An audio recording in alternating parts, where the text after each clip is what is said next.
One कोई Hindi academy channel पर आपका स्वागत है। मैं आपके लिए मोस्ट इंपॉर्टेंट क्वेश्चन लेके आई हूँ डीएसएसबी पीजीटी हिंदी के लिए और टीजीटी के लिए, और जो है चंडीगढ़ पीजीटी और टीजीडी के लिए और यूजीसी नेट के लिए। तो जो है आप प्लीज़ दोस्तों जो मेरे चैनल को सब्सक्राइब कीजिए, वीडियो को लाइक कीजिए, दोस्तों के साथ शेयर कीजिए। क्वेश्चन नंबर 1 है, भारतीय आर्य भाषा परिवार की भाषाओं का मूल स्रोत कौन सी भाषा है? तो क्वेश्चन नंबर 1 जो है हमारा हिंदी है, वैदिक संस्कृत है, मराठी है, लौकिक संस्कृत है। तो क्वेश्चन नंबर 1 का जो है हमारा आंसर होगा जो है वो होगा बी, वैदिक संस्कृत। क्वेश्चन नंबर 2, तमिल, तेलुगु, कन्नड़ और मलयालम भाषाएं किस परिवार से संबंध हैं? तमिल, तेलुगु, कन्नड़ और मलयालम भाषाएं जो है किस परिवार से संबंध है, किस परिवार में आती है? जो है तमिल, तेलुगु और कन्नड़ जो है मलयालम, तो द्रविड़ परिवार में आती है, इसका आंसर होगा। क्वेश्चन नंबर 3, भाषा का मूल रूप कौन सा है?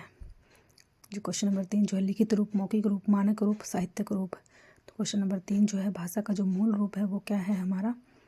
तो मूल रूप से है वो है मौखिक रूप है, ब आंसर होगा। क्वेश्चन नंबर 4, खड़ी बोली हिंदी का साहित्यिक रूप किस शताब्दी में विकसित हुआ? क्वेश्चन नंबर 4, खड़ी बोली हिंदी का साहित्यिक रूप किस शताब्दी में विकसित हुआ? 18वीं, 17वीं, 19वीं, 16वीं। तो क्वेश्चन नंबर 4 का जो है हमारा आंसर होगा कौन सी शताब्दी है वो?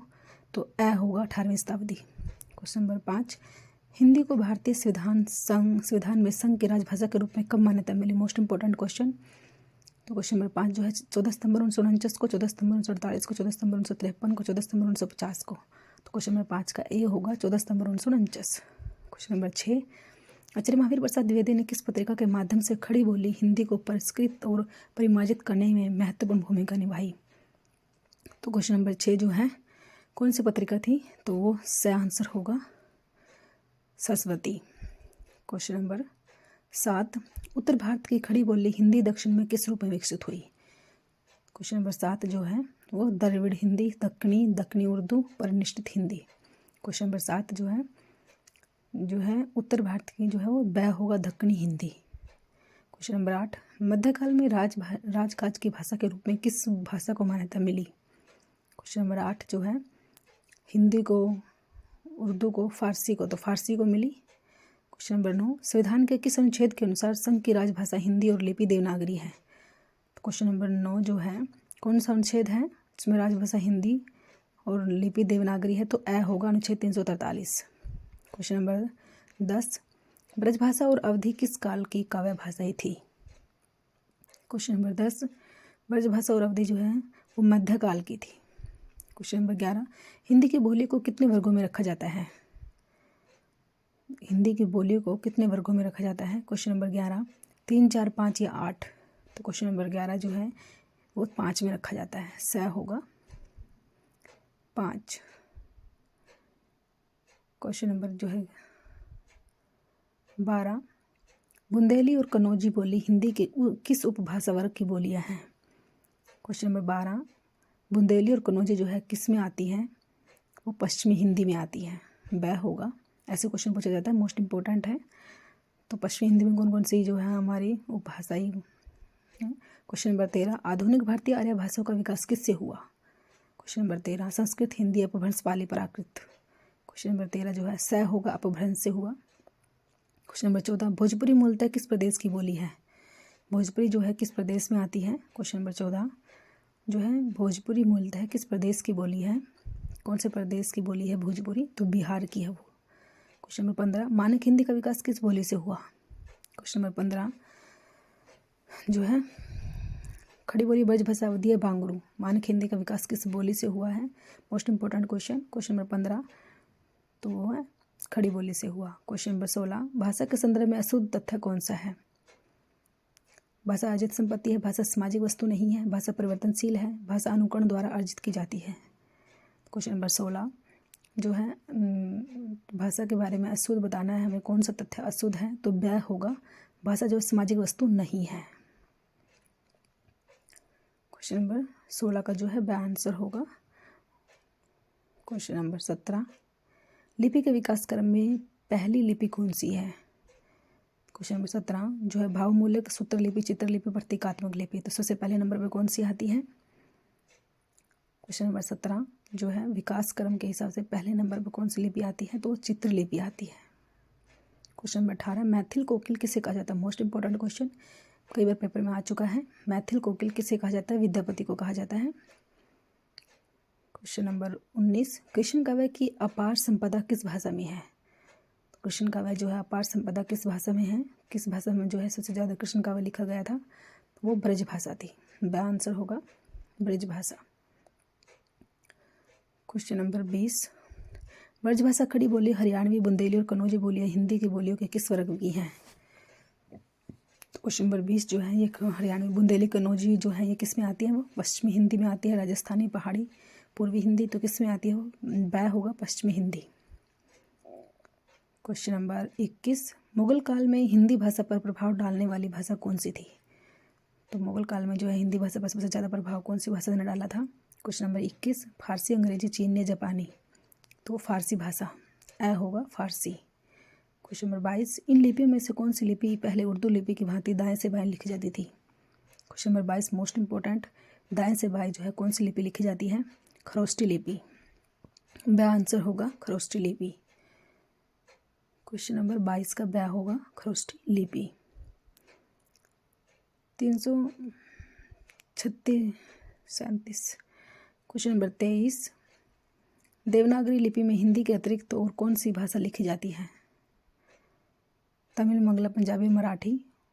क्वेश्चन नंबर 23 जो है मराठी लिखी जाती है। क्वेश्चन नंबर 24, मेवाती और हड़ौती बोलियां हिंदी के किस वर्ग में आती हैं? किस वर्ग की बोलियां हैं ये? मेवाती और Hadoti, most important. Question number 24 का जो है मेवाती और राजस्थानी में आती है। क्वेश्चन नंबर 25, अधिकतर भारतीय भाषाओं की लिपियों का विकास किस प्राचीन लिपि से हुआ? Most important question. Question number 25, अधिकतर जो है ब्राह्मी लिपि, खरोष्टी लिपि, कटोल लिपि और शारदा लिपि। तो क्वेश्चन नंबर 25 का जो है किससे हुआ था? प्राचीन लिपियों का विकास जो है किससे हुआ? ब्राह्मी लिपि से हुआ था। ए आंसर होगा ब्राह्मी लिपि। क्वेश्चन नंबर 26, इनमें से हिंदीतर भाषी राज्य कौन सा है? क्वेश्चन नंबर 26, इनमें से हिंदीतर भाषी राज्य कौन सा है? उत्तर प्रदेश, मध्य प्रदेश, बिहार या महाराष्ट्र? तो महाराष्ट्र, द आंसर होगा महाराष्ट्र जो है। क्वेश्चन नंबर 27, संविधान के अनुच्छेद 343(2) के अनुसार संघ सरकार के कार्यों में अंग्रेजी का प्रयोग जारी रखने की व्यवस्था कब तक के लिए की गई है? क्वेश्चन नंबर 27 जो है कब तक की गई थी वो? क्वेश्चन नंबर 27 का जो है अंग्रेजी का प्रयोग जो है 26 जनवरी 1965। द आंसर होगा 26 जनवरी 1965। क्वेश्चन नंबर 27 का द आंसर होगा 26 जनवरी 1965। क्वेश्चन नंबर 28, हिंदी में किस भाषा के अर्थ में पहले साधु भाषा, टकसाली भाषा तथा परिनिष्ठित भाषा का प्रयोग होता था? क्वेश्चन नंबर 28, ब्रज भाषा, खड़ी बोली, मानक भाषा, जन भाषा। क्वेश्चन नंबर 28 जो है तो मानक भाषा का प्रयोग होता था। क्वेश्चन नंबर 29, निम्नलिखित काव्य पंक्तियाँ किस कवि की हैं? जामई रस कुछ कछु होत है, पठत ताहि सब कोय, बात अनूठी चाहिए, भाषा कोय होए। तो क्वेश्चन नंबर 29 मोस्ट इंपॉर्टेंट लाइनें, ऐसे पंक्तियाँ पूछी जाती हैं तो किसकी हैं लाइनें? क्वेश्चन नंबर 29 तो ये सत्यनारायण कवि रतन, जगन्नाथ दास रत्नाकर, मैथिलीशरण गुप्त या भारतेंदु हरिश्चंद्र? तो किसकी है ये लाइनें? क्वेश्चन नंबर 29 जो है भारतेंदु हरिश्चंद्र की है। आंसर होगा भारतेंदु हरिश्चंद्र। क्वेश्चन नंबर 29 का जो है आंसर होगा भारतेंदु हरिश्चंद्र। क्वेश्चन नंबर 30, हिंदी खड़ी बोली गद्य के विकास में किस साहित्यकार ने महत्वपूर्ण भूमिका निभाई? Question number 30 most important question, Hindi खड़ी बोली गद्य के विकास में सदल मिश्र, मिश्र बंधु, गुलशन, अमीर खुसरो, तो किसने जो है भूमिका निभाई थी वो? क्वेश्चन नंबर 30 जो है सदल मिश्र। आंसर होगा सदल मिश्र। क्वेश्चन नंबर 31, पाणिनि ने किस ग्रंथ के द्वारा भाषा को एक रूपता देने का प्रयास किया? क्वेश्चन नंबर 31, अष्टाध्यायी, महाभाष्य, योग वशिष्ठ, बृहस्पति, नीतिसार। तो क्वेश्चन नंबर 31 का जो है अष्टाध्यायी, आंसर होगा अष्टाध्यायी। क्वेश्चन नंबर 32, पुरानी हिंदी को किस भाषा का समानार्थक माना गया? क्वेश्चन नंबर 32, प्राकृत, अपभ्रंश, पाली, लौकिक, संस्कृत, पुरानी हिंदी को। क्वेश्चन नंबर 32 जो है तो अपभ्रंश का माना गया। ब आंसर होगा। क्वेश्चन नंबर 33, पश्चिमी हिंदी का उद्भव किस अपभ्रंश से हुआ? मोस्ट इंपॉर्टेंट क्वेश्चन, पश्चिमी हिंदी का उद्भव जो है किससे हुआ? मागधेय, मागधी, पचाची, ऐसोर, सैनी। तो क्वेश्चन नंबर 33 का जो होगा वो किससे हुआ? पश्चिमी हिंदी का सोरसैनी से हुआ है। ऐ होगा सोरसैनी। क्वेश्चन नंबर 34, पूर्वी हिंदी की बोली अपभ्रंश के किस रूप से विकसित हुई? क्वेश्चन नंबर 34, पूर्वी हिंदी की बोलियाँ किसे? मागधी, अर्धमागधी, सोरसैनी, पिशाची। क्वेश्चन नंबर 34 जो है पूर्वी हिंदी की बोलियाँ जो है किससे? अर्धमागधी से हुई है। ब होगा मोस्ट इंपॉर्टेंट। क्वेश्चन नंबर 35, भाषा विज्ञान के किस खंड में पद से वाक्य बनाने की प्रक्रिया का वर्णनात्मक, तुलनात्मक तथा ऐतिहासिक दृष्टि से अध्ययन होता है? पद विज्ञान, ध्वनि विज्ञान, वाक्य विज्ञान, अर्थ विज्ञान। क्वेश्चन नंबर 35 जो है स होगा वाक्य विज्ञान। क्वेश्चन नंबर 36, पाली प्राकृत भाषाएं किससे विकसित हुई? मोस्ट इंपोर्टेंट, पाली और प्राकृत जो है किससे विकसित हुई थी? लोक संस्कृत, पुरानी हिंदी, सोरसानी, वैदिक संस्कृत। तो पाली और प्राकृत जो है किससे विकसित हुई थी? क्वेश्चन नंबर 36 का वो द होगा वैदिक संस्कृत से हुई थी।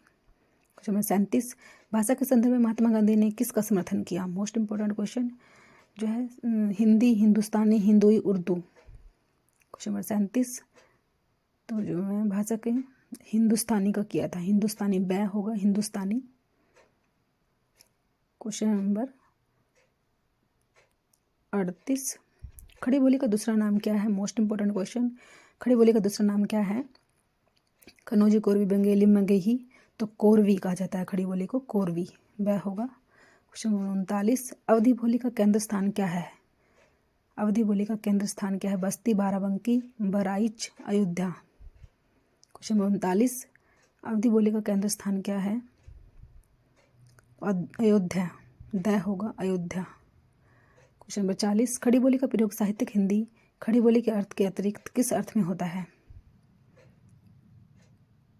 क्वेश्चन नंबर 40, सुधा के अर्थ में, दिल्ली मेरठ के आसपास की लोक की बोली के अर्थ में, लोक साहित्य की भाषा के अर्थ में, लोकगीतों की भाषा के अर्थ में। क्वेश्चन नंबर 40 जो है ब आंसर होगा दिल्ली मेरठ के आसपास की लोक बोली के अर्थ में। क्वेश्चन नंबर 41, अपभ्रंश को पुरानी हिंदी कहने वाले प्रथम लेखक कौन थे? मोस्ट इंपोर्टेंट क्वेश्चन, अपभ्रंश को जो है मोस्ट इंपोर्टेंट क्वेश्चन है ये, अपभ्रंश को पुरानी हिंदी कहने वाले प्रथम लेखक कौन थे? Chandradhar Sharma Guleri, Ramchandra Shukla, George Grierson, Shiv Singh Sengar. Question number 41 जो है आंसर होगा चंद्रधर शर्मा गुलेरी।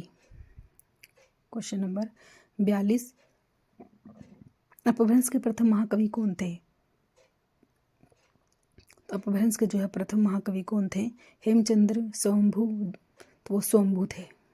ब आंसर होगा स्वयंभू। क्वेश्चन नंबर 43, राजभाषा अधिनियम कब पारित किया गया था? जो है कब पारित किया गया था? राजभाषा अधिनियम कब पारित किया गया था? 1963 ईस्वी में। क्वेश्चन नंबर 45, सन 1955 में राष्ट्रपति ने किस राजभाषा आयोग की नियुक्ति की? उसमें कितने सदस्य थे? 5, 11, 21, 7। क्वेश्चन नंबर 45 जो है कितने सदस्य थे? 21 थे। स आंसर होगा 21। क्वेश्चन नंबर 46, हिंदी हिंदुस्तानी की भाषा संबंधी विवाद में कितने नेतृत्व में हिंदी की विजय हुई? क्वेश्चन नंबर 46 जो है आचार्य महावीर प्रसाद द्विवेदी, महात्मा गांधी, पुरुषोत्तम दास टंडन, बाबू शिव प्रसाद। क्वेश्चन नंबर 46 जो है स आंसर होगा पुरुषोत्तम दास टंडन। स आंसर होगा पुरुषोत्तम दास टंडन क्वेश्चन नंबर 46 का। क्वेश्चन नंबर 47, पंडित किशोरदास वाजपेयी ने 19वीं शताब्दी के पूर्वार्ध को किस युग के नाम से अभिहित किया? क्वेश्चन नंबर 47, भारतेंदु युग, लाल युग, खड़ी बोली हिंदी युग, आधुनिक युग। क्वेश्चन 47 जो है लाल युग वह होगा। क्वेश्चन नंबर 48, किस शताब्दी को हिंदी का प्रचार युग कहा जाता है? क्वेश्चन नंबर 48, 20वीं शताब्दी, 18वीं शताब्दी, 19वीं शताब्दी, 17वीं शताब्दी। क्वेश्चन नंबर 48 जो है स होगा 19वीं शताब्दी। क्वेश्चन नंबर 49, मंडियाली का संबंध किससे है? मोस्ट इंपोर्टेंट क्वेश्चन, मंडियाली का संबंध किससे है? राजस्थानी, पहाड़ी, बिहारी, पश्चिमी हिंदी। क्वेश्चन नंबर 49 जो है वो पहाड़ी से संबंध है, वह आंसर होगा पहाड़ी। क्वेश्चन नंबर 50, पूर्वी हिंदी के अंतर्गत कौन सी बोली आती है? बांग्लू, ब्रजभाषा, मैथिली, अवधी। क्वेश्चन नंबर 50 जो है पूर्वी हिंदी के अंतर्गत कौन सी बोली आती है? द आंसर होगा अवधी। द आंसर होगा। Thanks for watching.